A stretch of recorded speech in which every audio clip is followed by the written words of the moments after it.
Alléluia. Amen. Bénissons le Seigneur pour votre présence et nous vous aimons de l'amour du Seigneur.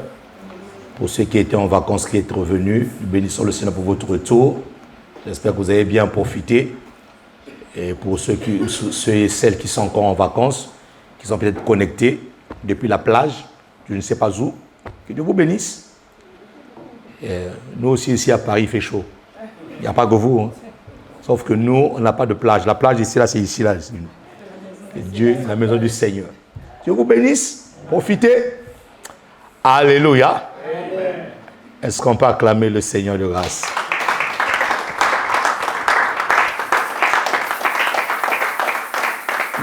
Nous sommes en jeûne et prière. Donc, à la semaine du 28, où nous demandons à Dieu de renouveler notre plumage, qui nous donne un plumage plus long et plus épais, parce qu'on a besoin d'aller plus loin avec le Seigneur. J'ai décrété ce jeûne parce que je sentais que l'Église était devenue essoufflée. Il y avait un essoufflement spirituel, et oui, parce que je vous assure, en attendant que Jésus-Christ revienne, on a besoin de tenir bon. En attendant que Jésus-Christ revienne, on a besoin d'entretenir notre foi. On a besoin d'être en forme. Et il y a des moments où on se sent au sommet de notre foi. Il y a des moments où on est carrément dans la vallée de notre foi. Mais j'aime David qui a dit que même quand je traverse la vallée de l'homme de la mort, tu es avec moi. Voilà. Donc la vie chrétienne, c'est ça. Un coup, tu es dans la vallée. Un coup, tu es sur la montagne. Un coup, tu es dans la vallée. Mais la vallée n'est pas faite pour y rester. La vallée est faite pour traverser. Ne restez jamais dans votre vallée parce que l'air qui est dans la vallée est pollué au fait. Mais l'air qui est sur la montagne est tellement, c'est un air qui est tellement frais qu'il faut y rester. Mais lorsque tu traverses la vallée, il ne faut jamais rester dans la vallée. Il faut vraiment traverser. C'est pour ça que David parle de traverser. Mais sur la montagne, on y demeure. Et on change une autre dimension de montagne. Mais dans la vallée, on n'y demeure pas. On traverse la vallée. Parce que sinon, tu risques de mourir d'asphyxie. Parce que l'air qui est là est asphyxié. Peut asphyxier. Amen. Et donc, du 28, de la semaine du 28, nous sommes en jeûne et prière. Lundi, mardi, nous sommes connectés via le numéro qui vous a été donné. Mercredi, jeudi, nous sommes ici pour un marathon de prière. Nous allons prier. Amen. Nous allons demander à Dieu de renouveler notre force. On en a besoin pour commencer la rentrée scolaire. Alléluia. Vous avez certainement pour les financiers du royaume, je parle ici des financiers du royaume, vous avez reçu je pense qu'il y a un lien qui a été mis par AP, l'assistant pasteur Trésor, sur le groupe des financiers du royaume. Il y a mon mentor qui va faire une conférence sur la création des richesses. Le thème, c'est la création des richesses. Et il y a un lien qui vous a été mis sur le groupe des financiers du royaume. Donc, inscrivez-vous pour toutes les personnes qui veulent vraiment entreprendre. Parce que vous allez remarquer une chose, c'est que depuis le jardin d'Éden jusqu'à même lors de la création, Dieu a créé l'homme pour que l'homme soit un leader dans un secteur donné. Qui me dit Amen? Et donc, tu peux commencer employé, mais terminer employeur. Il n'y a pas d'amen ici. Tu peux commencer employé, mais terminer employeur. Voilà. Et nous aspirons à cette dimension-là.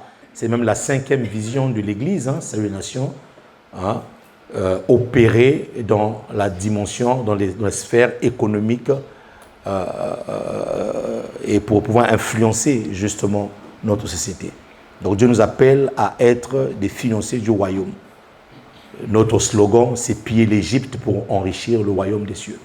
Comme Dieu avait donné l'ordre aux enfants d'Israël de pouvoir piller les Égyptiens pour faire un transfert de fonds. Vous voyez? Piller les Égyptiens pour faire un transfert de fonds. Je vous assure que les occultismes financent les œuvres du diable, mais d'une manière terrible. Entre-temps, nous les chrétiens, tout ce que nous avons à faire, c'est prier, prier, prier. Non, il faut prier, mais pas à prier. Il faut aller dans la société pour ouvrir des entreprises et faire des transferts de fonds. quand vous entendez des sommes colossales que les satanistes injectent pour des programmes, certains programmes de télé que vous voyez là, Hollywood, tout ça, c'est soutenu et financé par des satanistes. Eh oui. Simpsons que vous voyez là, les Simpsons que vous voyez là, c'est soutenu et financé. Derrière ça, des satanistes qui injectent mais des millions, des dollars, des programmes télévisés où vos enfants sont en train de zapper, on les influence, on les inculque des valeurs que nous n'avons pas inculquées. Nos enfants commencent à faire tout et n'importe quoi. Mais nous, les chrétiens, quand on nous dit réunissons nos fils qu'un peu d'argent pour acheter un bâtiment de Dieu. Oh mon ami, on transpire. Ah Dieu, que Dieu nous délivre de ça, que Dieu nous délivre de ça. On transpire même pour acheter nos fils quand même 100 mètres carrés à Dieu. On transpire. Mais entre-temps, il y a des programmes sataniques qui sont financés. Il y a des programmes sataniques qui sont financés. Des images qu'on voit sur TikTok, sur Instagram, des insanités. J'expliquais à un enfant, à l'un de mes fils, mon ami, quand tu vas sur Instagram, quand tu vas sur TikTok, quand vous voyez même comment est-ce que les gens exhibent leur corps, il ne reste plus qu'on puisse enlever leurs vêtements pour dire qu'ils sont en train de faire de la pornographie. Je vous dis la vérité. Il ne reste plus qu'ils enlèvent leurs vêtements, les gestes qu'ils font là. Hein? Il reste plus qu'on enlève leurs vêtements en disant non, ça c'est la pornographie. Et Dieu me parlait, il me disait, tu vois, là ils le font avec des vêtements, mais d'ici peu de temps, ils vont commencer à le faire nu et ça sera normal sur les réseaux sociaux. Ça sera normal. Mais vous savez qui finance ça? Ce sont les satanistes. Les enfants des ténèbres, c'est eux qui financent ça. Ils veulent pervertir.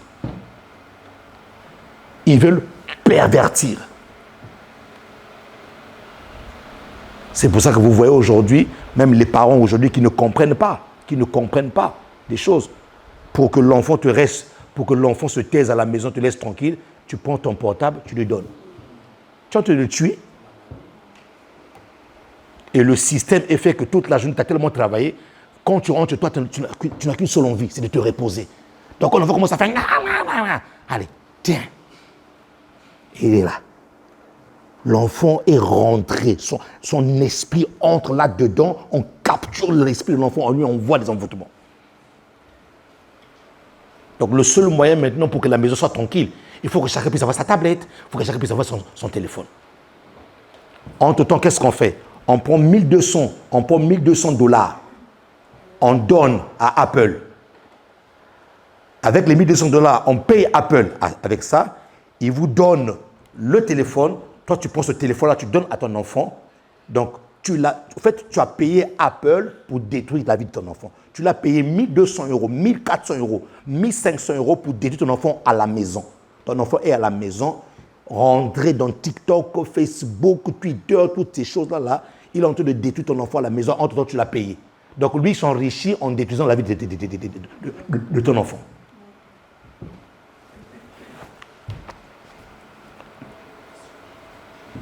Ma fille, maintenant nous là, pour n'avoir 3 mètres carrés pour Dieu là, on transpire. Ah non, Seigneur. Ah non, dis-moi non. Dis-moi non, Seigneur. Non. Transpire. Quand tu vois l'offrande de loyer, les 1 €, les 5 €, les 10 €, mais la personne de la semaine vient d'acheter Goutti à 500 €. Hein. Il vient d'acheter Goutti, il vient d'acheter Thierry Mugler, il vient d'acheter Nina Ricci, un sac de Louis Vuitton, 1500 €.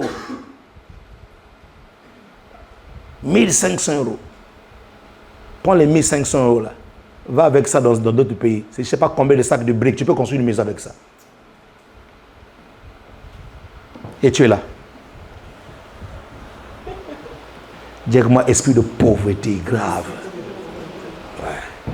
Esprit de pauvreté.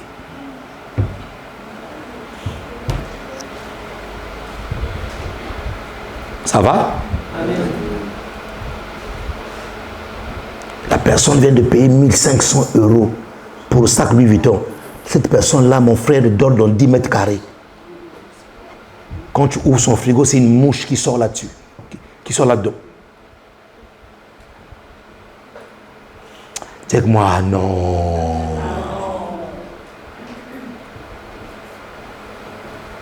Financier du royaume, vous avez un programme le 9. Inscrivez-vous et à la rentrée, nous aurons avec moi-même une réunion où on va parler, on va mettre des choses, on va mettre une base. Voilà, on va mettre une base dans ce que nous allons faire. Et dans ce groupe des financiers du royaume, s'il vous plaît, je n'ai pas besoin des gens qui sont avares. Parce que si tu es avare, tu ne peux pas être financier du royaume de Dieu. On a besoin des gens qui ont le don de libéralité. Voilà. Qui sont capables de donner à Dieu 50 000 euros, ça ne pose aucun problème. Amen. Merci. Ça tombe sur toi. Qui sont capables de donner 50 000 euros. Vous savez, il y a des gens, ils peuvent donner 100 000 euros, 200 000 euros sans problème. Ça ne pose aucun problème pour eux. Ouais. Ils sont à l'aise. Ils sont à l'aise avec ça. Ils sont libérés de ça. Ils sont à l'aise. Sans problème. Et vous venez aussi dans quelques mois, le bâtiment est construit sans problème, avec des fauteuils, avec des sièges huppés, bien, tout ça, sans problème, sans problème. Climatisé et tout ça là, comme il fait chaud comme ça là, tu es dans la clim. Ouais. Au lieu que tu sois en train de souffler là, on te met la clim. Et oui, c'est possible avec Dieu. Donc, financier du royaume, dans ce groupe-là, on a besoin des gens qui veulent voir l'œuvre de Dieu, qui sont fatigués de voir l'œuvre dans une médiocrité telle que... Non, on est fatigué de ça. Donc, inscrivez-vous. Je vous dis que c'est un mentor. Je peux dire oui, il est expert en la matière parce qu'il en a des entreprises. Donc, il sait de quoi il parle. Voilà. Donc, inscrivez-vous. Ce n'est pas gratuit, oui. Parce qu'on vous donne déjà la mentalité des gens qui dépensent pour faire avancer. La meilleure chose, quand tu veux commencer des affaires, ce n'est pas d'abord de commencer des affaires, c'est avoir l'information. L'information. Le problème, ce qui nous tue, c'est l'information. Le problème qui nous tue, c'est l'information. Les problèmes qui nous tuent, c'est l'information. Quand j'ai commencé à faire ma première investissement sur l'immobilier, frère, je ne connaissais rien sur l'immobilier. Je ne connaissais rien sur l'immobilier. Je me suis formé. J'ai payé des formations. Je suis allé des formations payantes où tu payes 300 euros pour une seule journée. Le gars, il te prend 300 euros pour une seule journée. Il te donne l'information. Et ça m'a servi le jour où je suis parti négocier à la banque pour mon premier bien immobilier. Frère, j'ai appris aux banquiers même des choses qu'ils ne connaissaient pas. C'est quoi? C'est l'information. Il faut avoir de l'information. Vous devez avoir l'information. L'information. Le banquier me disait, monsieur Mwangu, je ne savais pas que ça existait. Si ça existe. Et quand je l'ai monté, la renta que j'ai commencé à faire seulement avec un seul appartement, j'ai dit, mais comment tu peux faire avec un seul appartement une telle rentabilité? Une rentabilité qui dépasse de 50%. Mon expert comptable a dit, non, il faut que tu m'apprennes ta méthode là. Comment tu peux... Ça existe, ça existe en France ici, là. Ça existe en France. Ça existe en France. Ouais.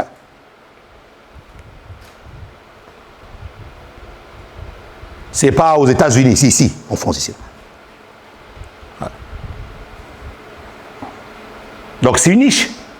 Bien que ces temps-ci, j'ai fait un break, parce que j'avais autre chose à faire, mais c'est une niche. Et parmi les financiers du royaume, ce sont des choses, on en parlera. Mais quand je vais vous donner ma méthode, là, ça ne sera pas gratuit. Hein. Non, vous aimez la gratuité, ça ne sera pas gratuit. Moi, ma méthode que je vais vous donner, là, ça sera payant. Oui, parce que moi, j'ai payé pour ça. Ça sera payante. Ouais. Tu peux avoir 30 appartements ici en France qui s'autofinancent tout seuls. Sans problème. Et tu dors. Tous les jours, l'argent dans ton compte. Cling, gling, gling, gling, gling, comme un jackpot. Gling, gling, gling. Mais toi, tu dors à la maison. C'est faisable. Mais il faut connaître, c'est l'informat. Et c'est pour ça que vous allez voir, la plupart des riches, la plupart des gens qui sont riches, ils ne donnent pas leur information à n'importe qui. Donc, et c'est ça qui fait, c'est ça qui forme. Alors pourquoi je parle comme ça? C'est une prédication. Bon, c'est ça qui forme. Prenez ça comme ça. C'est ça qui forme des élites. C'est pour ça que vous voyez aujourd'hui, il y a des groupes. Le groupe de ceci. Ces groupes-là, ils ont leurs secrets que personne ne peut divulguer. C'est ça qui fait leur force. Et ces secrets-là, c'est ce qu'on appelle des informations que vous n'avez pas, que beaucoup de chrétiens n'ont pas. Ils prient, ils prient, ils prient, ils prient, ils prient, ils prient. Maintenant, quand on leur dit, ce livre coûte $1000. Tu prends ce livre-là, tu vas apprendre avec ce livre-là, tu verras. Écoutez la réaction. Ah! Quel livre, $1000? Pour qui il se prend, lui? Vas-y, continue à parler comme ça. Mais ce que tu ne sais pas, c'est que dans ce livre de $1000 là, il a mis des informations de toute une vie. En fait, il a mis les informations de toute une expérience. Si toi tu l'appliques, tu réussis. Et tu auras même plus que $1000.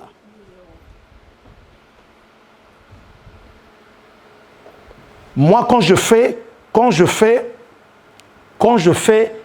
la somme de la formation que j'ai eue en immobilier, ça m'a coûté à peu près quoi, $1,300.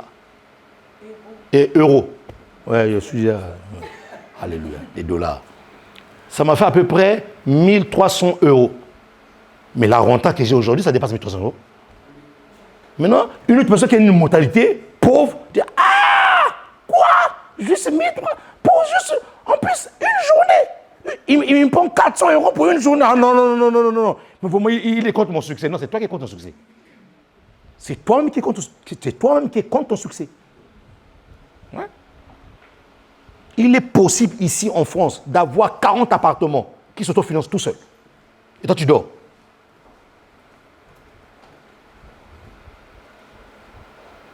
Donc, et pour toutes les personnes qui veulent faire partie de ces financiers du royaume-là, vous voyez AP Trésor, il y a un groupe de financiers du royaume qui ont été créés. Nous voulons piller l'Égypte pour faire un transfert des fonds vers le royaume des cieux. Voilà. Parce qu'il y a des choses qui ne se résolvent qu'avec des moyens financiers. Pas en priant. Non, non, non, non. Écoutez-moi très bien, mon ami. Tu peux rentrer ici, là. On t'enferme ici, là, pendant 40 jours et 40 jours et 40 minutes de jeûner et prier. Ça ne ramènera jamais l'argent. Jamais. Qu'on ne vous trompe pas. Non, non.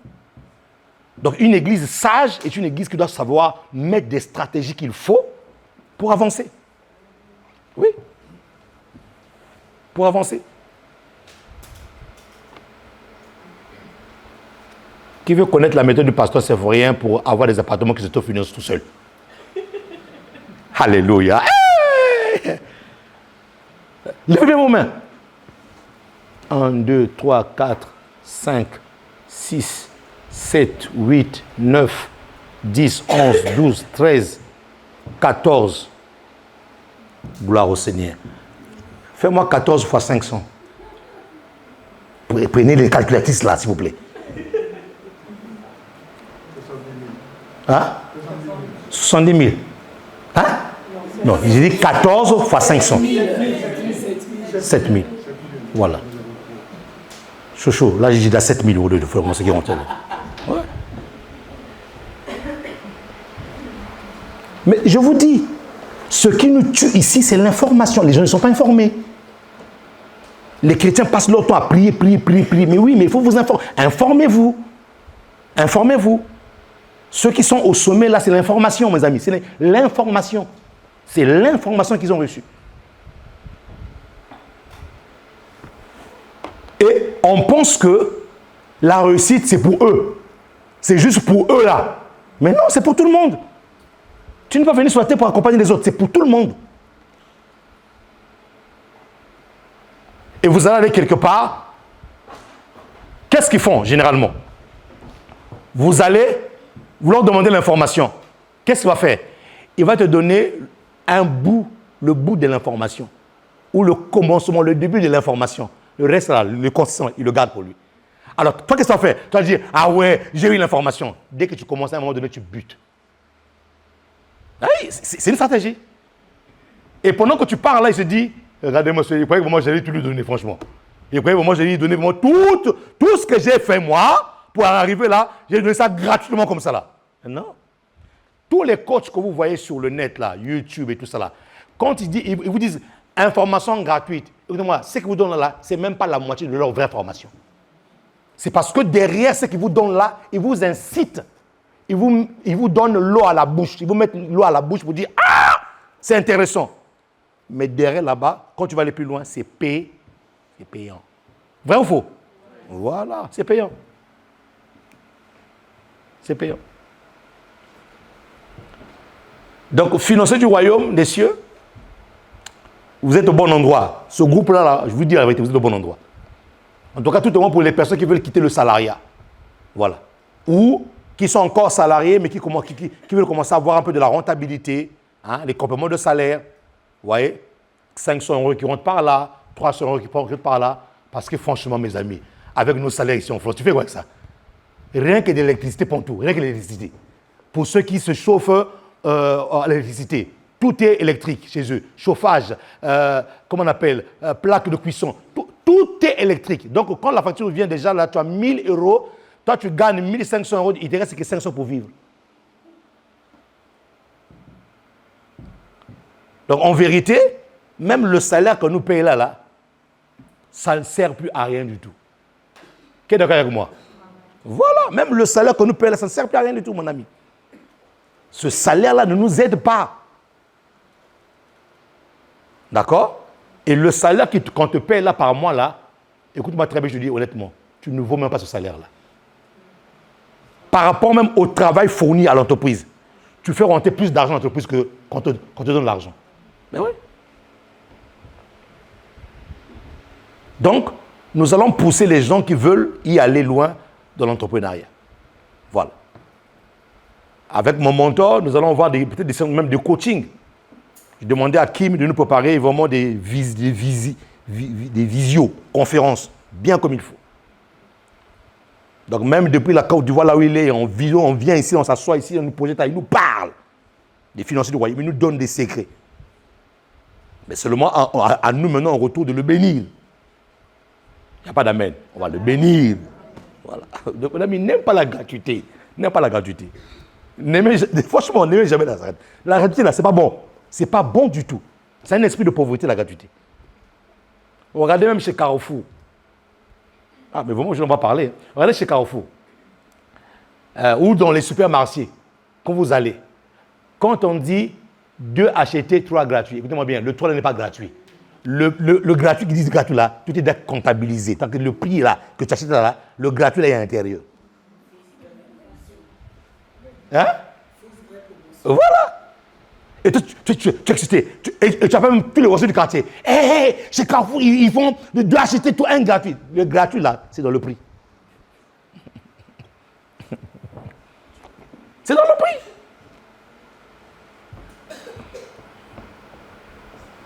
Et tu vois tout le monde courir. À quel endroit il faut aller? Il y en a qui vont aller casser leur tir, les ranonces. Et écoutez le langage. C'est une bonne affaire. C'est une fausse affaire que tu viens de faire. C'est une fausse affaire. Tu fais une fausse affaire. C'est eux qui sont gagnants. Il est temps qu'à l'Église, nous puissions révéler la mémoire des rois sacrificateurs. Des gens qui opèrent dans l'esprit, mais qui, dans le séculier aussi, ils opèrent. Voilà, mon ami. Voilà. Ils vont dans les réunions où ils sont sur la même table que les satanistes. Toi, tu es sataniste, toi, tu es je ne sais pas qui, là, tu ne sais pas de quelle confession, de quelle obédience. Mais moi, je suis fils du royaume. Je suis là pour faire le transfert des fonds. L'argent n'a pas de couleur. N'ayez pas peur parce que l'argent d'un sorcier a quitté là-bas pour venir. Non, non, l'argent, c'est l'argent. Voilà. Dieu a dit aux Égyptiens, Dieu a dit à Israël, pillez les Égyptiens. Donc Dieu n'avait aucun problème de prendre, qu'on puisse prendre l'or de l'Égypte. Alors que l'or de l'Égypte était servi pour quoi? Pour adorer des faux dieux. Donc Dieu n'avait aucun problème de prendre l'or de l'Égypte et qu'on aille lui faire, qu'on appelle un tabernacle avec ça. Il n'avait aucun problème. Pourquoi? Parce que le concept de l'or et l'argent appartient à qui? À Dieu. À Dieu. N'ayez pas peur d'aller faire des affaires avec une personne qui est dans la franc-maçonnerie. N'ayez pas peur de ça. Non. Toi, tu sais qui tu es. Tu es là pour faire un transfert des fonds. Oui, mon ami. Dans les affaires, il y a des règles à respecter. Voilà. Vous allez voir des gens qui sont plus que le Saint-Esprit. Ah non, c'est l'argent de la franc-maçonnerie. Continue, tu vas mourir pauvre comme ça là. Continue. Ouais. L'argent dans la main d'un sorcier, c'est l'argent de la sorcellerie. L'argent dans la main d'un escroc, c'est l'argent de l'escroquerie. L'argent dans la main d'une prostituée, c'est l'argent de la prostitution. L'argent dans la main d'un enfant du royaume, c'est l'argent du royaume des cieux. Voilà. Ça va? Ça va? Est-ce qu'on peut acclamer le Seigneur?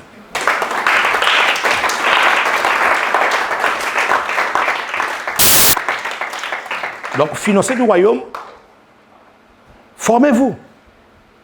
Je vous dirais, ne soyez pas pressés d'abord d'investir. Formez d'abord, investissez d'abord en vous-même. Voilà.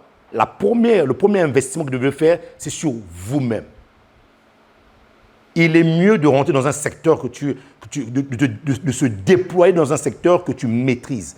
Tu maîtrises les tenants et les aboutissants. Tu maîtrises tout. Et c'est ça même qui permet de minimiser ce qu'on appelle les risques. Parce que tu sais de quoi on parle. D'accord? Et si tu veux investir dans un domaine dans lequel où toi tu n'es pas le maître, prends quelqu'un qui est maître dans ce domaine-là. Paye-le.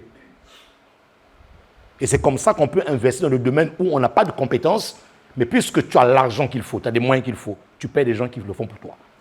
C'est comme ça.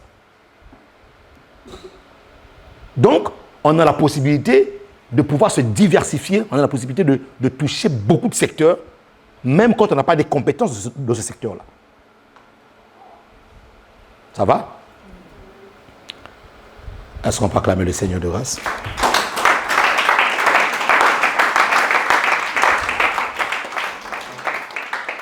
C'était juste un communiqué, mais je suis dans une prédication. Vraiment, Seigneur. Saint-Esprit, aide-nous. Mets ta main droite sur le cœur. Mais est-ce que ça a aidé quelqu'un ou pas ce que j'ai dit là? Même si ce n'était pas la prédication. Ça a aidé une personne ou pas? Voilà.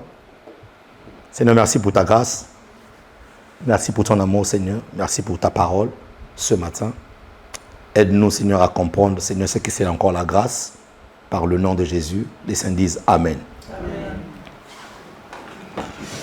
Nous sommes en train de voir ce que c'est la grâce suffisante.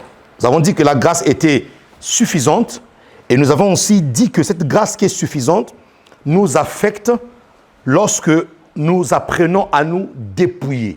Lorsque nous apprenons à nous dépouiller. Ce dépouillement consiste premièrement et surtout notre âme. Pourquoi notre âme? Parce que l'âme, c'est la vie. L'âme d'un être humain, c'est sa vie. Le Lévitique dit ceci, que l'âme de toute chair se trouve dans son sang. Donc l'âme, c'est ta vie. Mais nous avons dit aussi que cette âme-là a vécu selon le jour de ta conversion, a vécu peut-être 15 ans, 20 ans, 10 ans, 5 ans, sans connaître le Seigneur. Donc cette âme-là a eu une expérience. Cette âme-là a eu, parce que vous êtes sans ignorer, savoir que dans l'âme, il y a l'intelligence. Dans l'âme, il y a des sentiments. Il y a l'intelligence, il y a l'intuition, il y a la volonté, il y a toutes ces choses-là dans l'âme. Il y a la conscience, le subconscient, l'inconscient. Il y a au moins 6 dimensions dans l'âme. D'accord? Donc il y a le côté faculté, le côté intelligence de l'homme qui se trouve dans son âme. Et vous savez que donc, sans connaître le Seigneur Jésus-Christ, l'homme est capable de beaucoup de choses, rien qu'avec son intelligence. Vous voyez? Lorsqu'ils ont conçu la tour de Babel, Dieu n'était pas là, mais par leur capacité, par leur intelligence, ils ont construit une tour dans le but d'atteindre Dieu. Vous voyez? Donc, avant de connaître le Seigneur, notre âme se conduisait elle-même par son intelligence, faisait des choses. Donc, l'âme a eu une certaine expérience. C'est pour ça que lorsque nous venons au Seigneur, là où nous, on était habitués à nous battre seuls, à faire des choses nous-mêmes, on arrive dans le Seigneur nous dit, tiens, je te fais entrer dans une alliance, cette alliance qu'on appelle l'alliance de la grâce.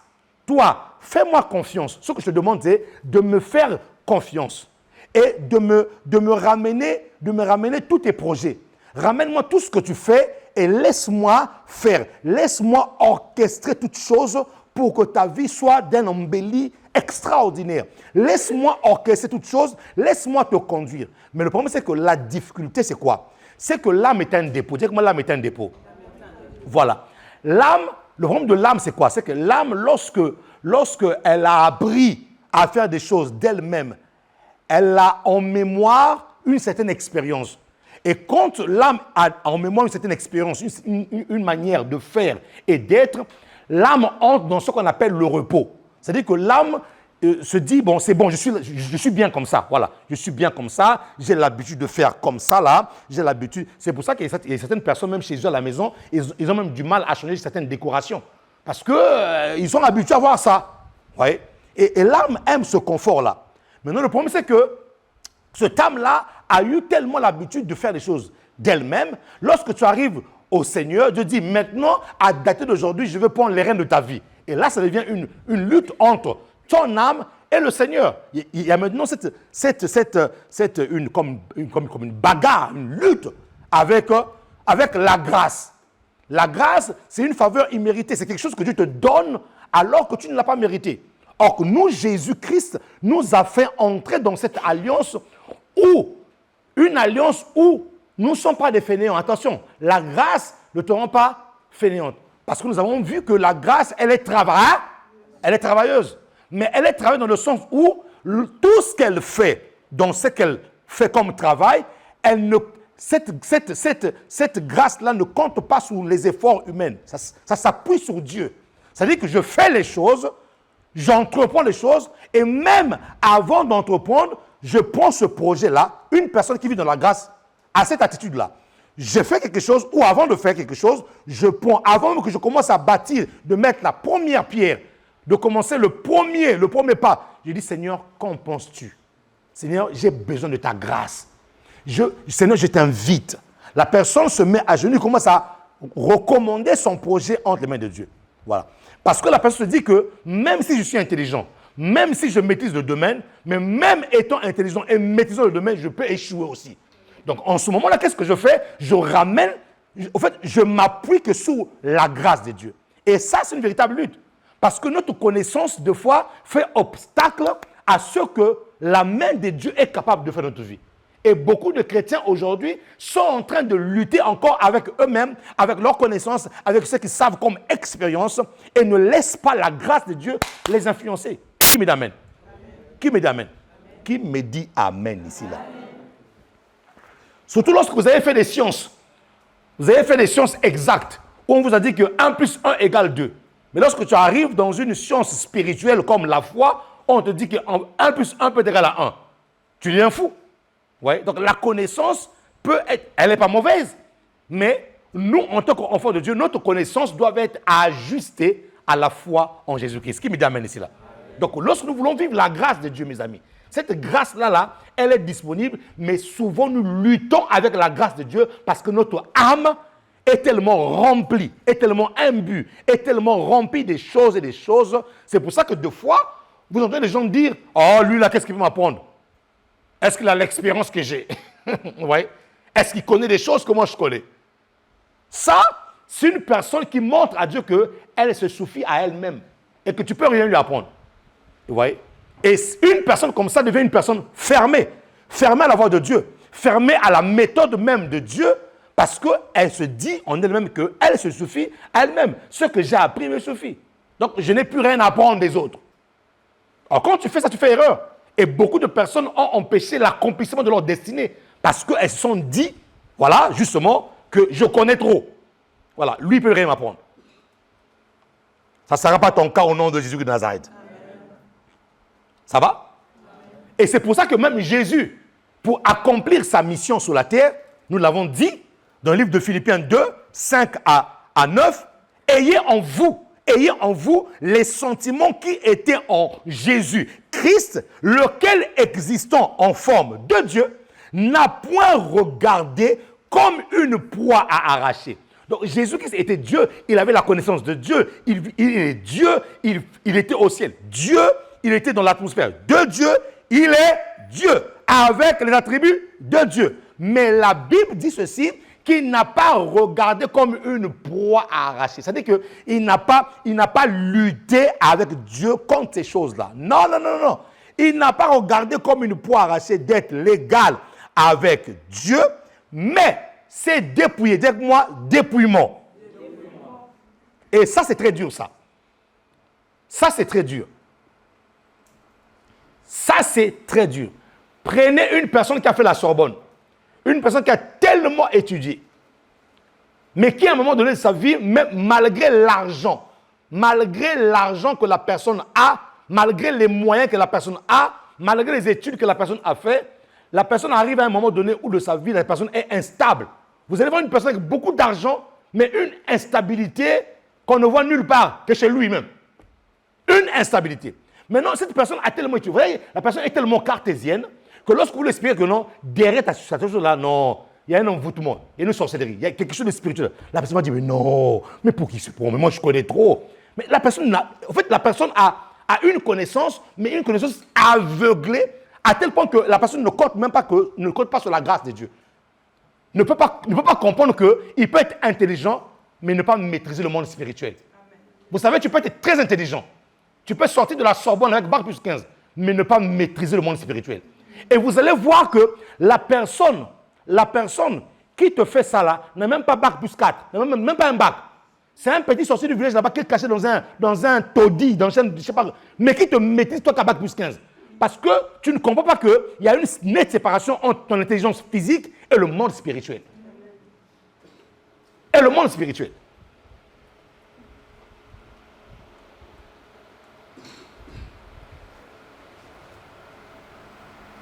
Et ça, le monde a compris ça. C'est pour ça, qu'est-ce qu'ils font? Lorsque nos enfants sont encore à la mamelle, ils détectent leur force, ils détectent leurs étoiles. Ils commencent à leur mettre des informations pour qu'un jour, ces enfants-là soient des francs-tireurs, les roses blanches, parce qu'ils ont discerné les choses.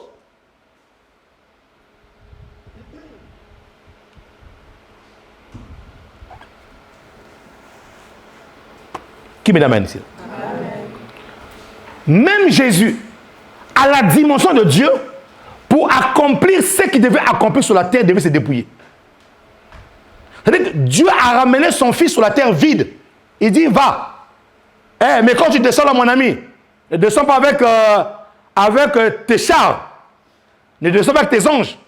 Non, la Bible déclare, il s'est dépouillé. Et le grand problème, tu luttes aujourd'hui avec Dieu parce que tu as un problème de dépouillement.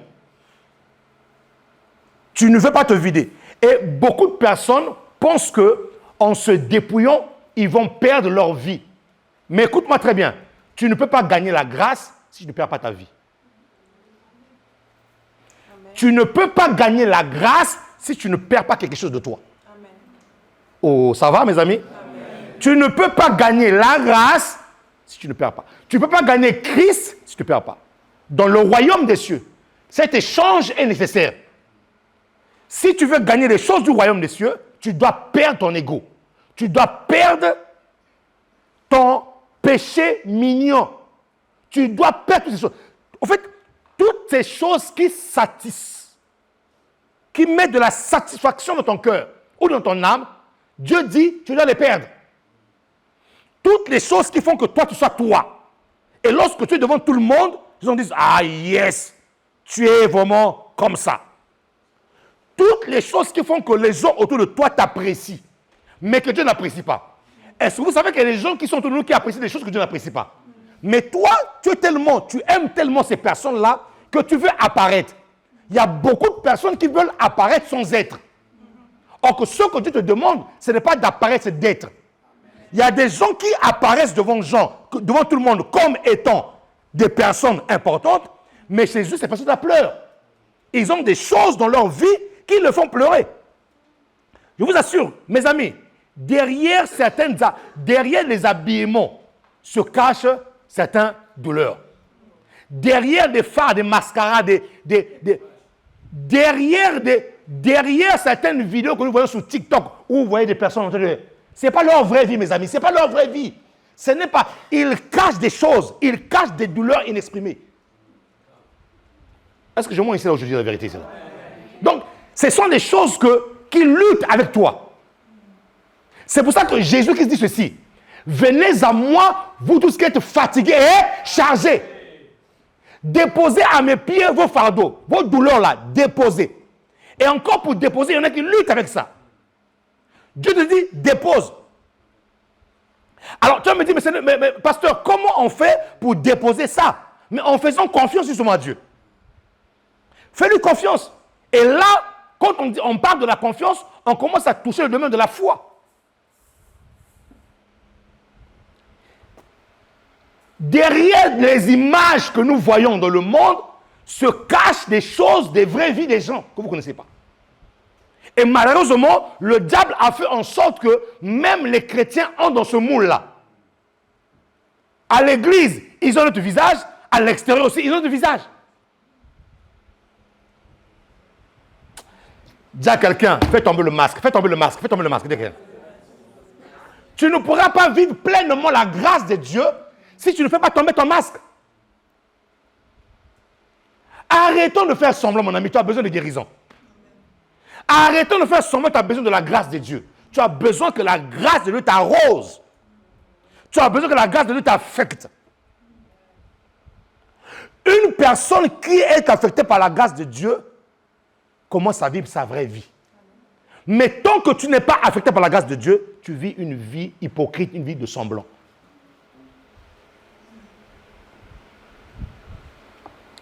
Qui peut acclamer le Seigneur de grâce ici?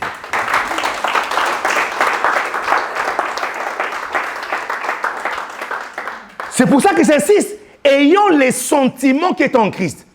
Christ s'est dépouillé. Bon, c'est vrai qu'on va dire que pour Christ, lui, pour Jésus-Christ, lui, il s'est quand même dépouillé d'un certain rang. Parce qu'il est Dieu, roi, sacrificateur. Plus que ça même.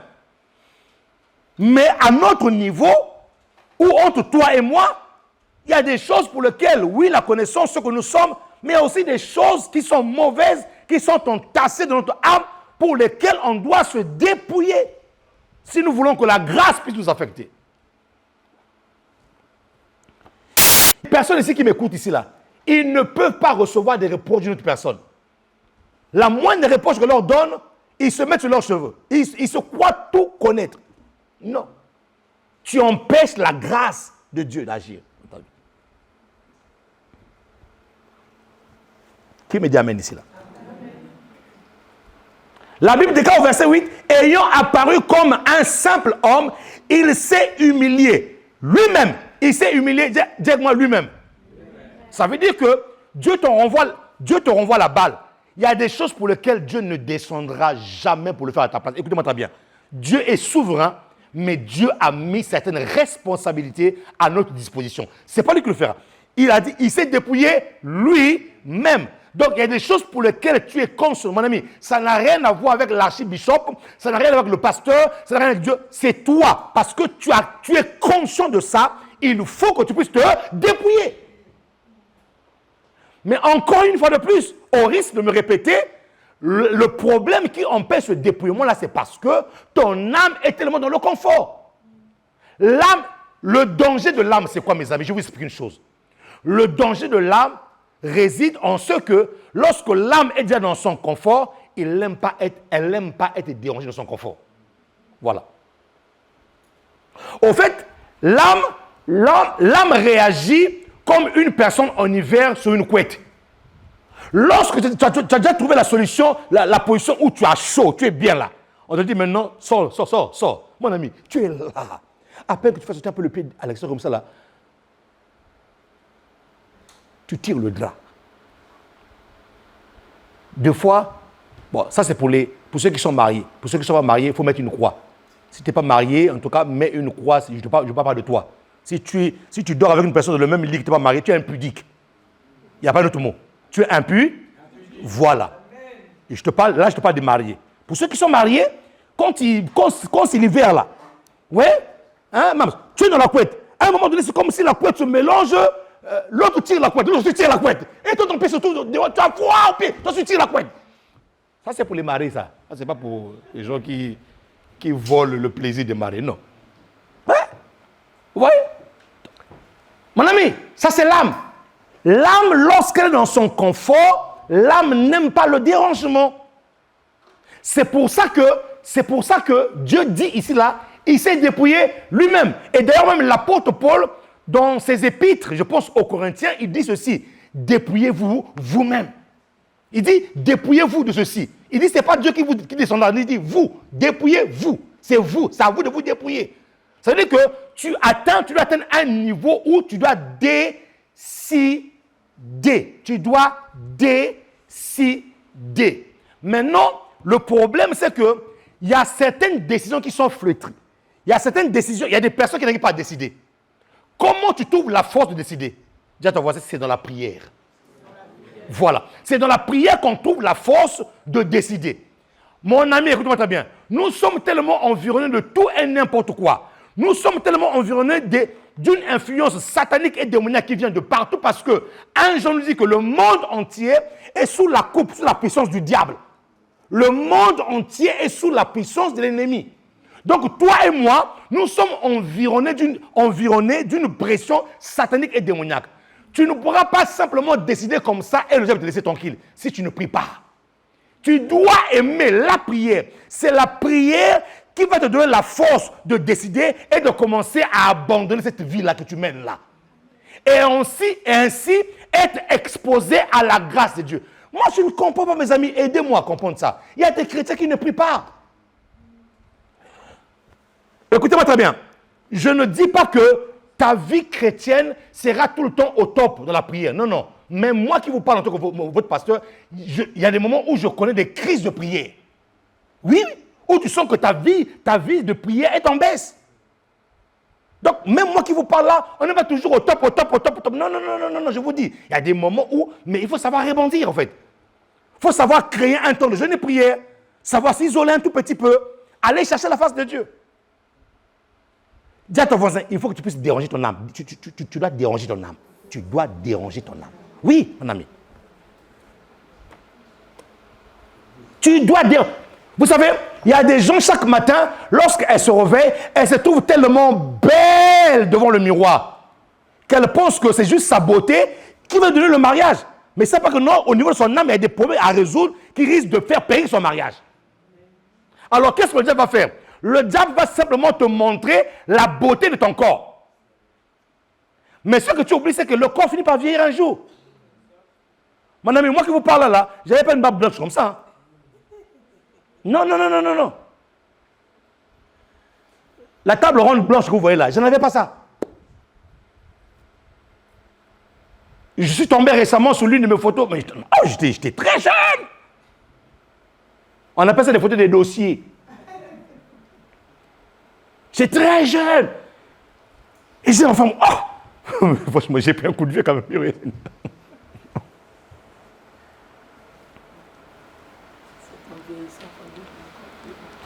Je vais ouvrir une parenthèse ici là. Surtout toutes les filles de l'église, écoutez-moi très bien, mes filles. Ne vous mettez jamais avec un prétendant qui va vous perdre votre temps. Parce qu'il a été prouvé qu'avec la maternité, le corps de la femme prend un coup. Plus que les hommes. Donc, quand tu trouves un prétendant qui veut t'épouser là, avant que je revienne sur l'âme, sois-en sûr que ce gars-là, il est sérieux. Est-ce que vous savez que l'homme par nature est prédateur? Est-ce que vous savez que l'homme par nature est prédateur? Mon ami, c'est comme ça. Dieu l'a créé comme ça là. Voilà. L'homme par nature est prédateur. Donc il te voit belle fille, avec les courbures qu'il aime, c'est fini. Il y en a qui vous suivent, non pas parce qu'ils vous aiment. Ils vous suivent parce qu'il a envie de prendre quelque chose. Donc quand tu fais une rencontre là,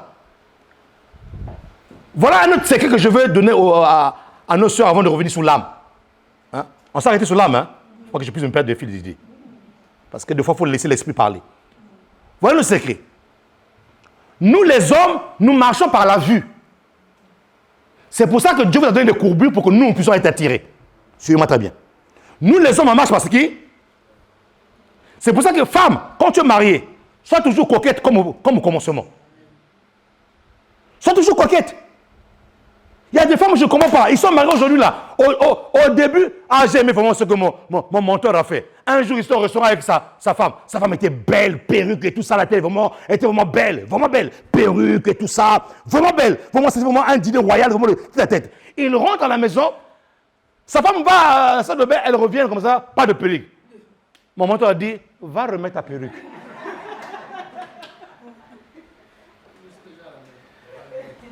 Sans ton problème, dehors là, t'es coquette à la maison, tu vas. Il dit, va remettre ta perruque. Mais chérie, il fait chaud. Tu vas dormir avec ta perruque, même il fait chaud. Tu dors avec ta perruque. Mets la clim. L'erreur que nos soeurs font, c'est quoi? C'est que quand quand il faut séduire son homme pour le mariage, elles sont coquettes, elles sont belles. Une fois qu'elles sont mariées à la maison, là,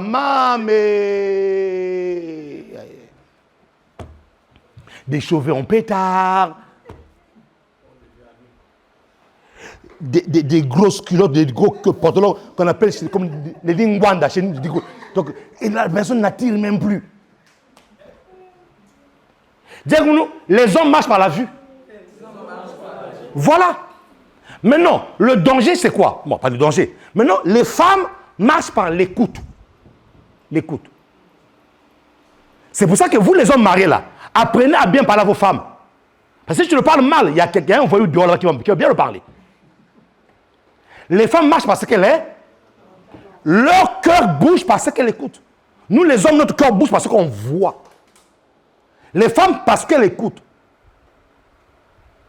Une femme qui n'a jamais reçu de son homme le mot je t'aime depuis Mathusalem, le jour il tombe sur un gentleman, et en plus ce jour-là, il est bien habillé, costume, cravate. Ouh! Vous êtes belle, madame. Elle n'a jamais entendu. Ça fait une année que son mari ne lui a jamais dit ça. Écoute-moi très bien. Même si cette femme-là aime son mari, même si elle n'a pas l'idée de la tromper, ça lui fait quelque chose dans le cœur. Elle va quand même dire, oh, quand même, ça veut dire que je suis encore. Je peux encore donner de l'envie à quelqu'un. Oui, mon ami. Parce que les femmes marchent parce qu'elles écoutent.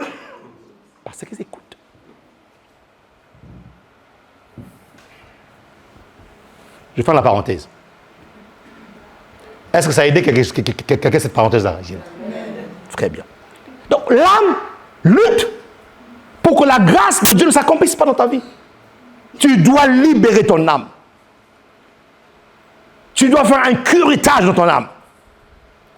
Tu dois la sainir et apprendre à faire confiance à Dieu. Et pour cela, tu dois te dépouiller. Dis-moi le dépouillement. Tu dois te dépouiller.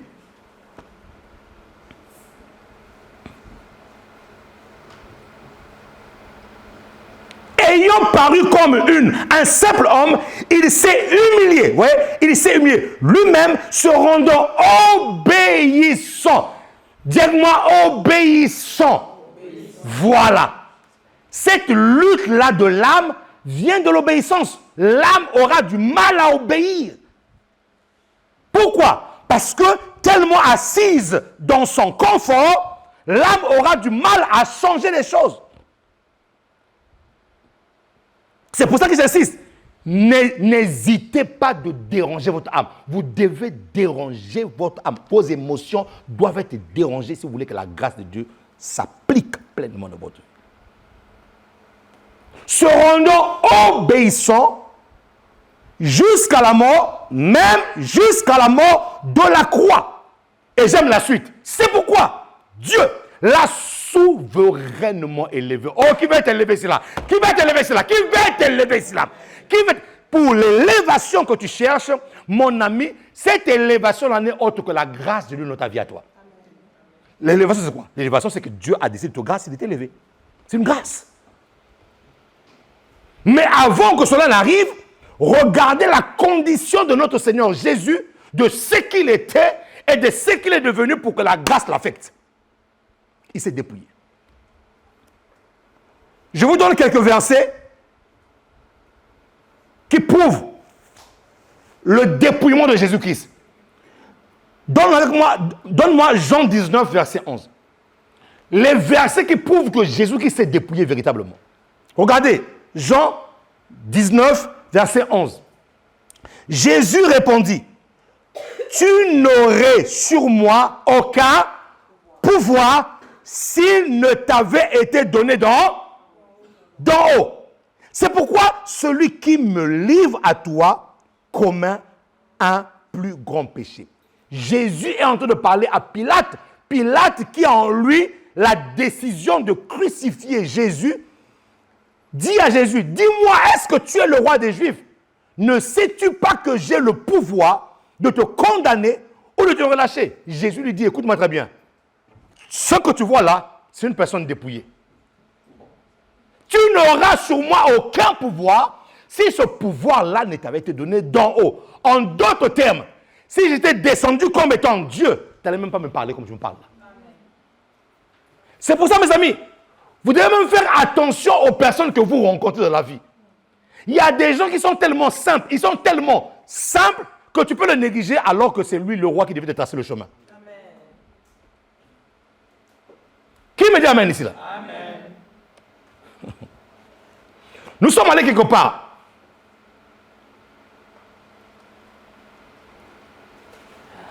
Alors, on a mis en connaissance deux personnes. La première personne, c'est une personne qui aime les choses. Bon, c'est bien. Dans la perfection, les choses. Il y a des personnes qui, dans leur vie, et ça c'est pas un péché. Hein. On s'appelle comment? C'est des personnes qui aiment performer.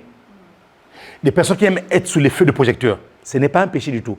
Il y a des grâces et des dons qui ont été détruites parce qu'on dit, ouais, mais c'est païen, lui, il aime être vu. Non, mon ami, tu peux être vu, mais pour la gloire de qui? Voilà. Ce qui fait les footballeurs aujourd'hui, c'est ça. Ils aiment performer. Ils aiment, voyez, lorsqu'ils marquent, tout le stade se lève. Ils aiment performer. Et c'est pour ça que j'aime les Brésiliens, les joueurs brésiliens, lorsqu'ils marquaient, lorsqu'ils gagnaient, lorsque tout le stade les acclamait, ils soulevaient leur t-shirt pour marquer Jésus. En d'autres termes, je dis quoi? Vous acclamez nous, mais nous, les acclamations, nous les prenons. Nous donnons ça à qui? À Jésus. Donc, il y a des gens comme ça, en fait. Et le côté performer, c'est ça qui a créé des artistes, c'est ça qui a créé des stars, des gens qui aiment être sous les feux de projecteur. Il y a des gens comme ça là. Ah oui, mon ami. Ce n'est pas un péché. J'ai vu l'église détruire des dons comme ça, en fait. Une personne qui aime être vue, c'est ça qui a fait des journalistes aujourd'hui, des gens qui aiment ce qui passe à la télé. Ils aiment performer. Mais sauf que vous le faites pour la gloire de qui? Eux, ils le font pour la gloire de Satan. Mais nous, en tant qu'enfants de Dieu, on le fait pour la gloire de Jésus. Et donc, on met la connexion entre une personne qui aime performer et une autre personne qui aime vivre simple. Et la personne qui aime performer, il dit, mais non, mais c'est vrai, mais c'est pas comme ça qu'on a fait les choses, c'est pas comme ça. Mais le jour où on leur a mis en connexion et qu'il a vu ce qu'il devait faire, il dit, c'est vrai, ce monsieur-là, c'est lui qui gère. Oui, papa, c'est lui qui gère tout ça. Il m'a dit, ah ouais, je comprends que fortement, il y en a qui aiment être sur le feu de projecteur, mais il y en a qui aiment être dans les cachés. Mais ça parce qu'ils vivent cachés, que fais attention. Il y en a qui vivent cachés, mais qui sont plus dangereux que ceux qui sont dans les feux de projecteur.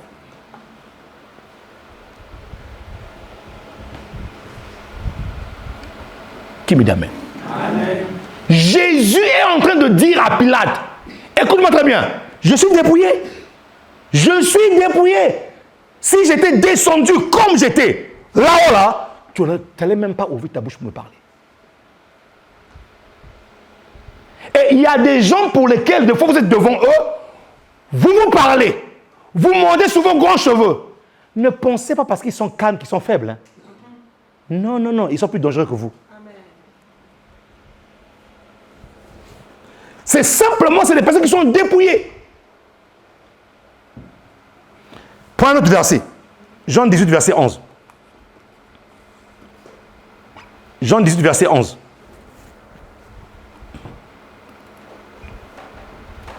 Jésus dit à Pierre, remets ton épée dans le fourreau. Ne boirai-je pas la coupe que le Père m'a donnée? Pierre voulait aider Jésus. On est venu aider Jésus. On est venu arrêter Jésus pour la croix, justement. Lui, il était un colérique, il était un sang chaud. Il fait sortir son épée, il coupe l'oreille de Marcus. Jésus qui dit, Pierre, laisse. Dans d'autres versions, il dit, mon Père, j'ai des anges au ciel. Ces anges-là peuvent descendre et décimer toute cette armée-là.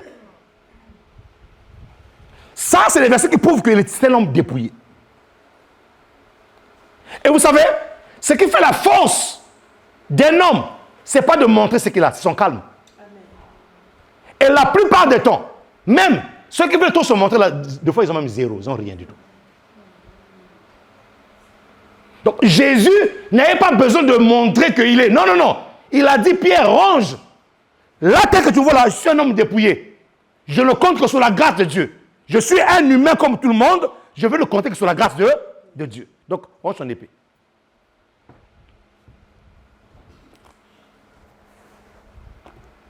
C'est pour ça que même par moment, une personne qui vit sur la grâce de Dieu, écoutez-moi très bien, n'aime pas s'apitoyer sur son sort et ne cherche pas la pitié des autres. Quand tu as la grâce de Dieu, frère, un problème t'arrive, tu ne chercheras pas les gens autour de toi. Vraiment, ma ouais, ayez pitié. Non. Pourquoi? Parce que la grâce est capable même de te ramener sur des chemins bizarres, que tu sois même abandonné de tout le monde, mais c'est la main de Dieu qui peut te conduire par là.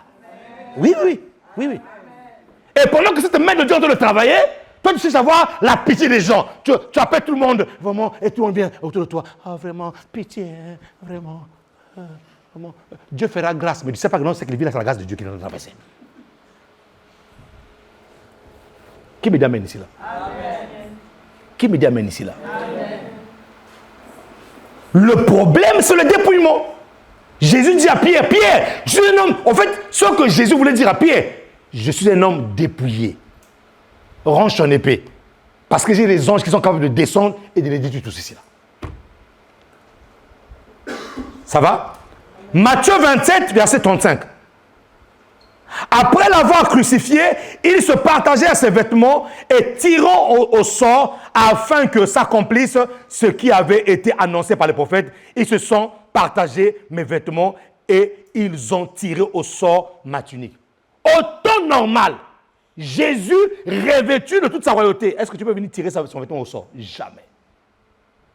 C'est la preuve qu'il était dépouillé. Marc 15, 34.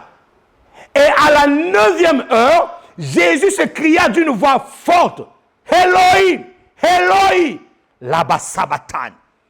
Ce qui signifie, mon Dieu, pourquoi m'as-tu abandonné?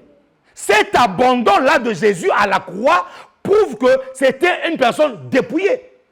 Il y a des moments où dans la vie, toi, tu ressens comme un abandon. C'est comme si Dieu n'est pas avec toi. En fait, le sentiment que tu ressens d'abandon, c'est comme si Dieu n'est pas avec toi, ne veut pas dire qu'il n'est pas là. Il est là, mais il est en train de vouloir briser quelque chose en toi.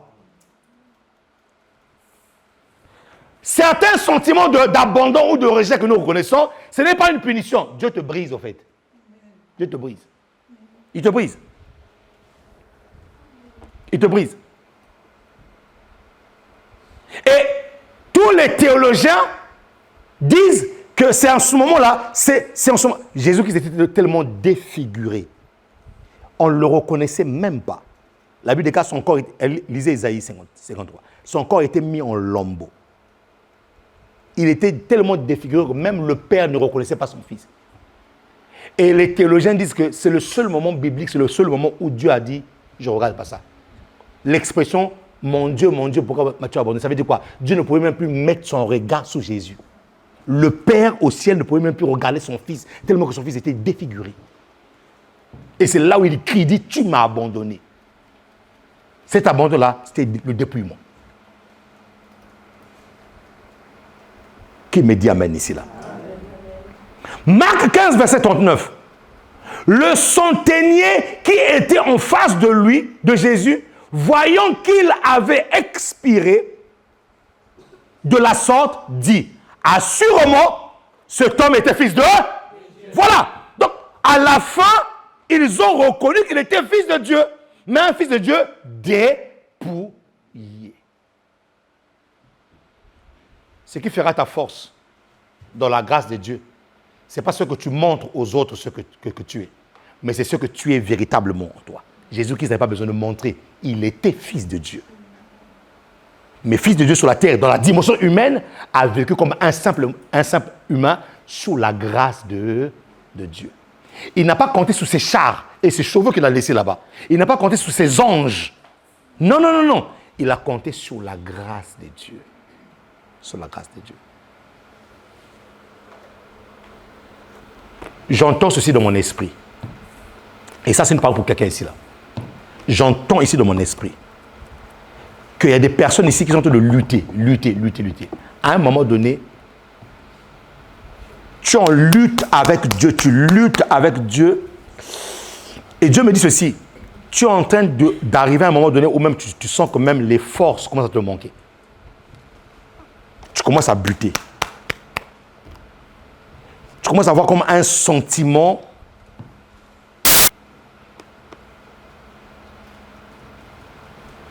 de faiblesse, d'abandon.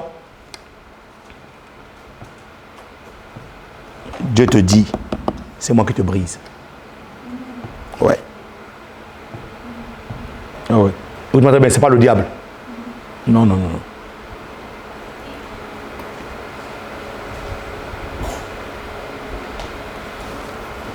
Dieu veut mettre sa bénédiction dans un vase qu'il a façonné lui-même. Amen.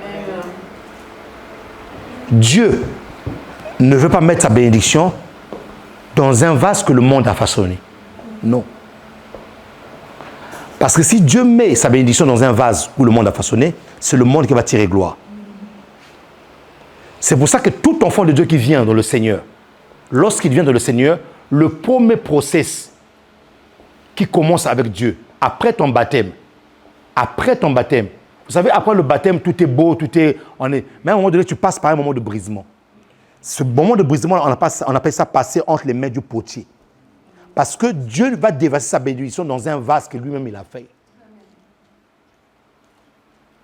Dieu va déposer sa bénédiction dans un vase que lui-même il a créé, qu'il a façonné.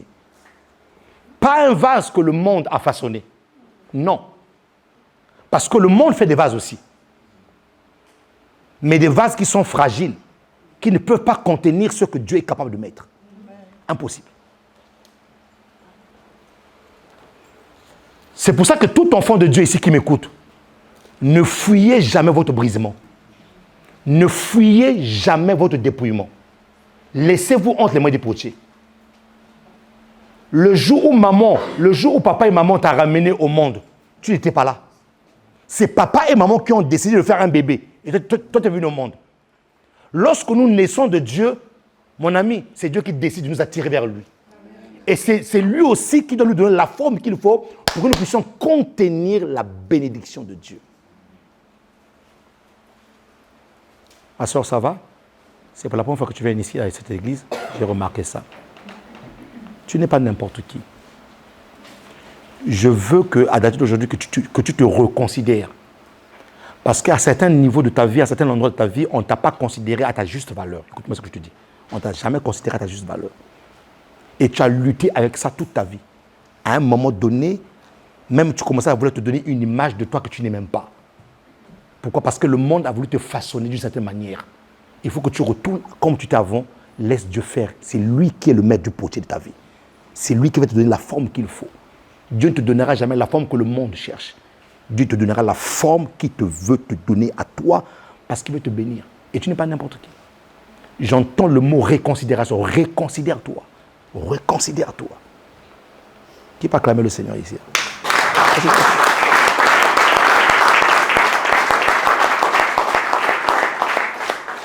Le problème de la grâce, c'est que Dieu ne dépose pas sa grâce bénédiction dans le vase que le monde a créé. Et c'est là où se passe la lutte. C'est là où se passe la lutte des enfants de Dieu. Pourquoi? Ils veulent recevoir les choses de Dieu dans un vase que Dieu n'a pas créé. Or, l'âme, c'est ta vie. Donc, pour que tu puisses recevoir la vie de Dieu, cette vie de Dieu doit être déposée dans ton âme. C'est pour ça que David parle de restauration de eux. Il dit, psaume 23, il restaure mon. Parce que David savait pertinemment qu'il ne pouvait jamais recevoir la bénédiction de Dieu avec une âme qui était chargée des problèmes. David est un enfant qui est né par adultère, l'enfant de l'iniquité. Et non seulement ça, pendant que tout le monde, tous les enfants sont choyés à la maison, lui, on lui envoie aller perdre les troupeaux de son père. Donc, David est un enfant, écoutez-moi très bien, qui a grandi avec des blessures intérieures. Or, il y a une corrélation, il y a une liaison ou un lien entre ta destinée et ton âme. Parce que ta vie, c'est ton âme. Il n'y a pas de vie sans âme. Un homme qui n'a pas d'âme sur la terre n'est pas une personne divine. Une personne divine terrestre doit avoir une âme. Alors, il y a une liaison, une corrélation, un lien entre l'âme et ta destinée. C'est pour ça que toutes les personnes qui ont du mal à pardonner là sont en train de bloquer leur destinée. Peu importe le mal qu'on t'a fait. Mon ami, je dis une chose. Quand on t'a violé, Dieu n'était pas là. Pourquoi Dieu n'a pas arrêté ça? Mais Dieu savait qu'il devait te guérir. Il le savait. Oui, il savait. Il savait qu'un jour, il allait orchestrer un plan où tu allais le rencontrer, il devait te guérir. Et en même temps, derrière l'acte que tu as connu là, Dieu fait de toi un spécialiste des personnes qui ont été abusées. Un spécialiste des personnes qui sont passées par le viol, mais qui ont été guéries. Dieu fait de toi un spécialiste. Dieu ne forme jamais des généralistes dans son royaume. Il forme toujours des personnes avec une histoire particulière. Et derrière ces personnes-là, il y a plusieurs personnes qui vont venir être guéries au travers de ces personnes. C'est ce que je fais. Et donc, en parlant de ça, je suis en train de dire ceci, qu'il y a certaines douleurs que tu as connues dans ton passé, ces douleurs-là ou ces choses que tu as connues étaient déjà le signe de l'appel de Dieu sur ta destinée. Ce que tu as connu là, la mauvaise chose que tu as connue dans ta vie là, c'était déjà le présage. C'était le signe que Dieu allait faire de toi un spécialiste dans ce domaine-là. Vous savez, il y a des gens qui prêchent sans expérience. Il y a des gens qui disent des choses qu'ils n'ont même pas connues. Ils disent des choses parce que la Bible le dit, mais elles-mêmes, ces personnes n'ont jamais connu ça. À quel moment il y a un impact dans ce que tu fais ou dans ce que tu dis? C'est lorsque tu dis la chose que tu as vécue toi-même. Et les personnes ne sont pas bêtes, ne sont pas dupes. Hein. Vous savez, quand tu dis quelque chose que tu n'as pas connu, les gens même le ressentent dans ce que tu dis. Même si tu n'as pas dit que tu n'as pas vécu ça. Mais quand tu dis quelque chose que tu as vécu, toi, il y a une certaine passion qui se dégage de ça. Et même quand tu as été guéri de ça, la personne qui reçoit la chose sait que tu as été guéri de ça. Et tu le dis avec passion. Est-ce que je parle à quelqu'un ici là? Il y a une corrélation entre l'âme et ta destinée. C'est pour ça que Genèse dit, et l'homme devint une âme vivante. L'homme devint une âme vivante. L'âme, c'est l'association de l'esprit associé avec la matière, c'est ça qui a donné l'âme.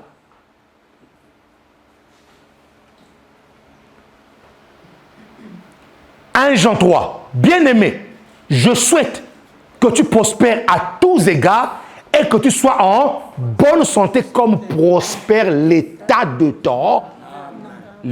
ton âme détermine ta prospérité sur la terre. Et donc, si nous voulons que la grâce de Dieu nous affecte véritablement, nous devons libérer notre âme. Et je bénis Dieu pour le jeûne et prière qui commence là. Ça va être un véritable renouvellement de Dieu. Qui peut acclamer le Seigneur ici?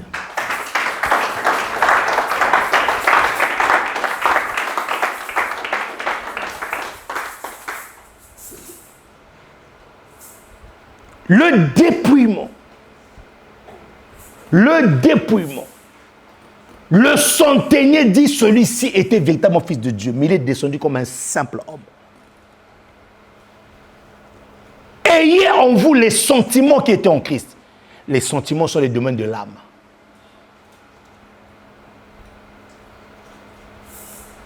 Je sens qu'au travers de ce message-là, quelqu'un doit faire tomber un masque. Quelqu'un doit se présenter à Dieu tel qu'il est. Quelqu'un doit se présenter à Dieu en disant, Seigneur, je ne compte que sur ta grâce. Si ce n'est pas ta grâce, Seigneur, je ne sais pas où je serai.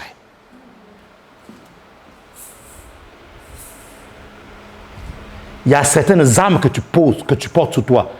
Dieu dit, tu comptes trop sur ces armes-là. Dépose-moi ces armes-là.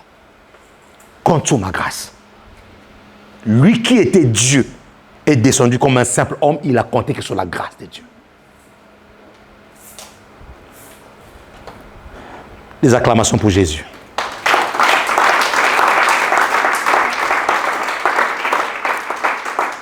Des acclamations pour Jésus, mes amis. Pour Jésus. Pour Jésus. Des acclamations nourries. Des acclamations nourries pour la gloire de Dieu. Des acclamations nourries pour la gloire de Dieu.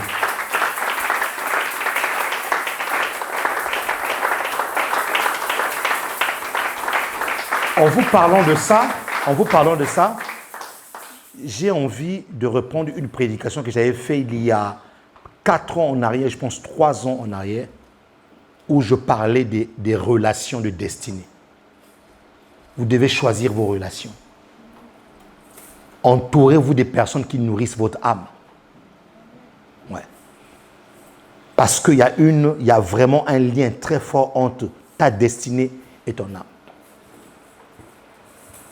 Entre ta destinée et ton âme. Tu dois te dépouiller. Est-ce qu'on peut faire une prière ce matin? Lève-toi là où tu es. On va faire une prière ce matin. On va faire une prière.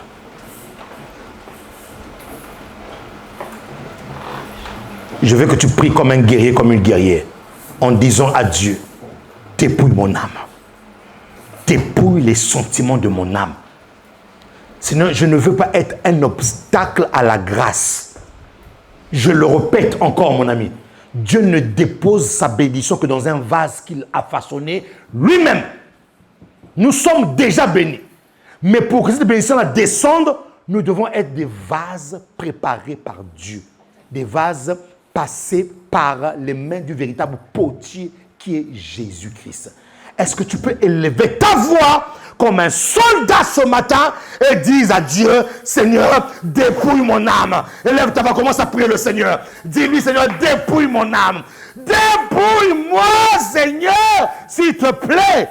Dis-le, roi des rois. Dis-le, Seigneur. Yahweh. Korabo seteria. Keteria dababa. Oh, quelqu'un est en train de prier. Quelqu'un est en train de prier. Élève ta voix. Ne murmure pas. Élève véritablement ta voix et dis à Seigneur, Seigneur, je veux que tu me dépouilles. Dépouille mon âme. Je veux que mon âme ne soit pas un obstacle à la grâce toute suffisante de Dieu dans ma vie. Seigneur, guéris mon âme.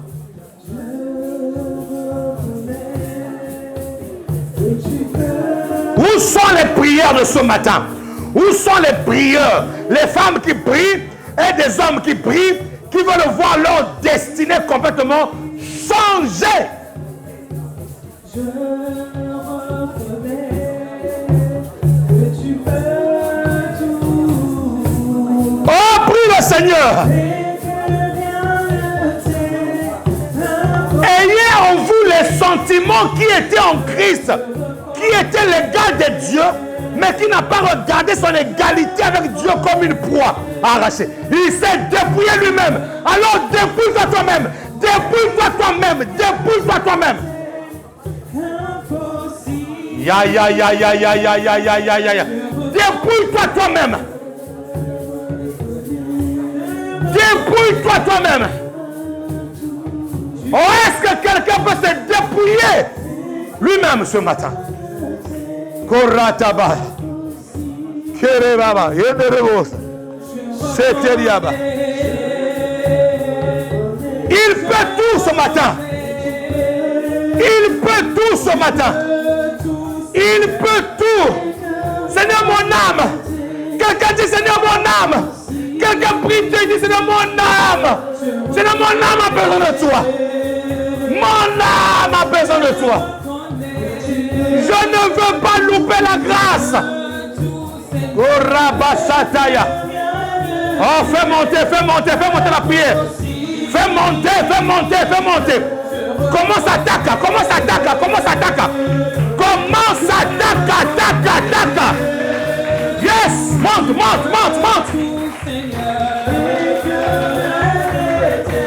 Monte dans la prière. Oui, ton âme est blessée. Dépouille-toi toi-même. Dépouille-toi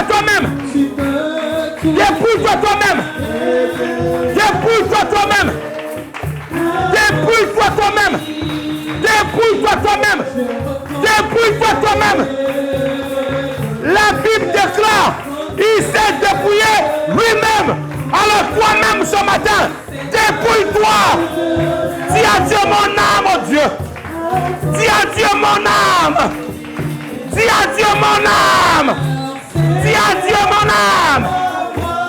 Fais-moi voir ta gloire.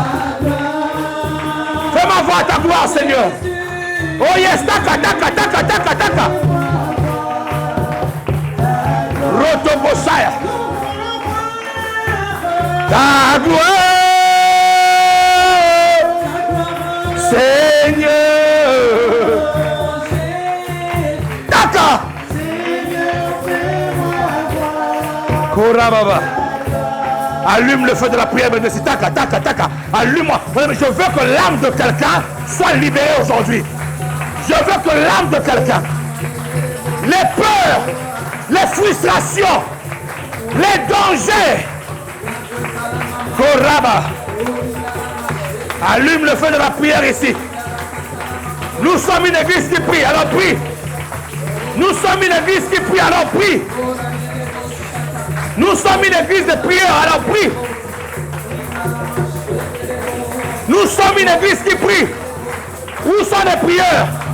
Où sont les femmes de prière ici là? Où sont des hommes de prière? Où sont des femmes de prière?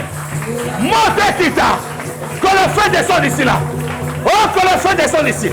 Oh, que le feu qui puisse consumer tout ce qui empêche la grâce d'agir dans ta destinée.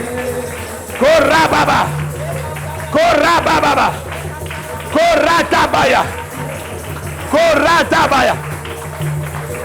Koratabaya. Kota. Monte un micro. Koredeblai. Ok, monte ici. Conduis la prière, s'il te plaît. Conduis la prière. Bien-aimé, prie le Seigneur.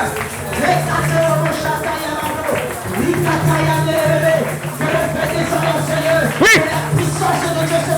Oui. Karaba. Ta destinée dépend de ta prière ce matin. Ta destinée dépend de ta prière ce matin. Yes. La destinée de ta famille dépend de ta prière ce matin. Élève ta voix. Appelle la grâce de Dieu. Appelle l'esprit de Dieu dans ta vie. Dans chaque domaine de ta vie. Là où tu étais affaibli. Que la puissance de Dieu puisse te toucher ce matin.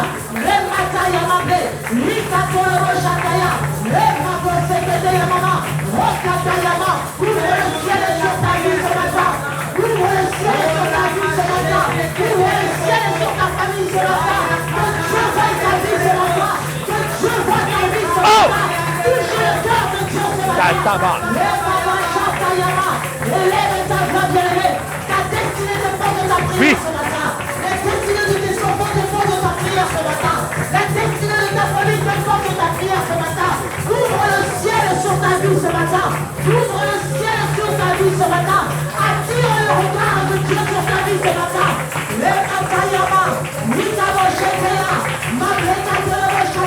Je veux entendre quelqu'un prier. Je veux entendre quelqu'un secouer le ciel. Yes.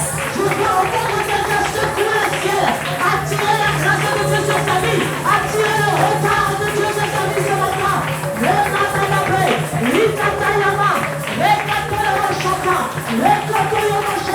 Élève ta voix. Crie au Seigneur ce matin. Appelle la grâce de Dieu sur ta vie. Ouvre le ciel sur ta vie ce matin. Ouvre le ciel. Cela ne dépend pas de l'homme, mais cela dépend de Dieu. Cela dépend de ta prière ce matin. Cela dépend de l'état de ton cœur ce matin. Dieu est là pour toi. Dieu est là pour toi. Attire le regard de Dieu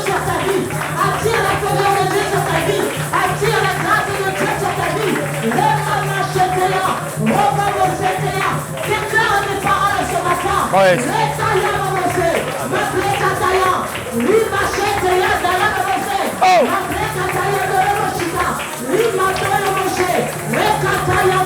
Que le ciel s'ouvre sur ta vie ce matin. Que la gloire de Dieu se manifeste dans ta vie ce matin. Nous appelons la grâce de Dieu. Un peuple qui invoque Dieu. Un peuple qui cherche la face de Dieu. Un peuple qui cherche la grâce de Dieu ce matin. Bien-aimé, élève ta voix. Prie le Seigneur que Dieu étende sa main. Que Dieu étende sa main.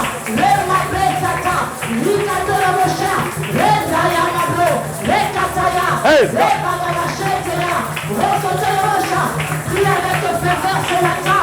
La Bible déclare que la prière fervente du juste a une grande efficacité. Que ta prière soit efficace ce matin. Que tes paroles soient efficaces ce matin. Prie le Seigneur. Élève ta voix. Prie Dieu. Le Kataya. Le Kataya Moshe. Mama Peka. Dieu est là, Dieu touche quelqu'un ce matin. Les Katayama, Dieu te donne une situation ce matin. Il est là pour toi. Les Katayama, ma Pekatolomo, ma Mama Sataya, Rokotolomo, les Katayama, les Nalamose. Alléluia. Jésus. Praise God. Amen. Amen. Amen. Mets ta main droite sur le cœur, Père, par le nom de Jésus. Que notre âme, Seigneur, soit libérée. Là où l'âme était devenue tellement lourde et qui empêchait la grâce d'être visible sur nos visages. Seigneur, que l'âme de quelqu'un commence à recevoir le rafraîchissement. Que le rafraîchissement par le Saint-Esprit commence à descendre. Il y a quelqu'un ici, là, tu sens comme un poids quitter ton corps. Tu sens comme un poids quitter ton cœur. Tu sens comme un poids. Le poids qui pesait dans ton cœur est en train de quitter à l'instant où tu es exposé au son de ma voix. La puissance du Saint-Esprit te ramène le rafraîchissement. Et si ton âme est en train de te libérer aujourd'hui, tu verras que ta destinée à partir d'aujourd'hui change complètement. Au nom de Jésus. Oh, que le Saint-Esprit le fasse maintenant. Oh, que le Saint-Esprit le fasse maintenant. Oh, que le Saint-Esprit le fasse maintenant. Reçois-le maintenant. Reçois-le maintenant. Reçois-le maintenant. Reçois-le maintenant. Reçois-le maintenant. Tous les sentiments de ton cœur qui n'étaient pas de Dieu sont en train d'être jugés maintenant. Sont en train d'être jugés maintenant. Dieu est en train de juger chaque sentiment de ton cœur parce qu'il veut te libérer. Il veut te libérer. Il veut que tu vives par la grâce. Il veut que tu vives par la grâce. Si hier tu n'étais pas affecté par la grâce de Dieu, à dater d'aujourd'hui, la grâce sera visible. Sera visible. Sera visible. Sera visible. Sera visible. Reçois-le. Reçois-le. Reçois-le. Reçois-le. Reçois-le. Reçois-le. Libère-toi de la haine. Libère-toi de la haine dans ton cœur. Libère-toi du manque de pardon. Libère-toi. Ta destinée en dépend. Et ta destinée te supplie ce matin de libérer ton âme. De libérer. L'âme est un véritable dépôt. Elle doit être vidée. Elle doit être complètement vidée. Tu ne sors pas d'ici si ce dépôt-là n'est pas vidé. Si ce dépôt-là n'est pas vidé. Et Dieu va combattre cela parce qu'il veut te bénir. Il veut te bénir au-delà de ce que tu penses. Il veut te bénir. Si tu as besoin de libérer ton cœur par rapport au pardon, fais-le. Pardonne. Tu dois pardonner ton frère, pardonner ta soeur, pardonner ton père, pardonner ta mère. Tu dois le faire parce que ta destinée en dépend. Que ce poids quitte ton cœur. Que ce poids quitte ton âme. Le diable est un menteur. Il t'a menti pendant des années en croyant que si tu ne pardonnes pas, tu es soulagé, tu es bien. Il t'a menti. Ton âme commence à recevoir de Dieu tout le plan parfait qu'il a prié pour toi.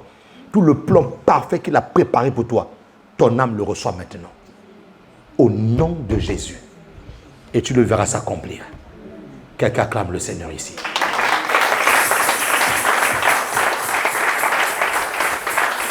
Oh, je croyais que tu allais acclamer mieux que ça, mon ami.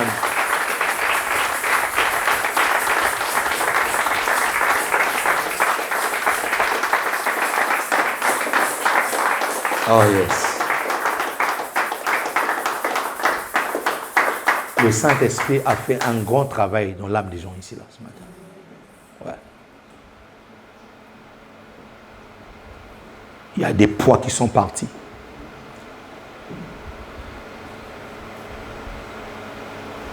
Tu ne peux pas être continuellement prisonnier d'une âme qui a été pourrie. Tu ne peux pas être tout le temps prisonnière d'une âme qui a été pourrie. Non, non, non. Dieu veut que ta lumière brille. Comme l'a dit la médiatrice ce matin. Il dit que tu brilles. Oui, c'est ce que Dieu veut. Que tu puisses briller véritablement. Et je sens une grande libération.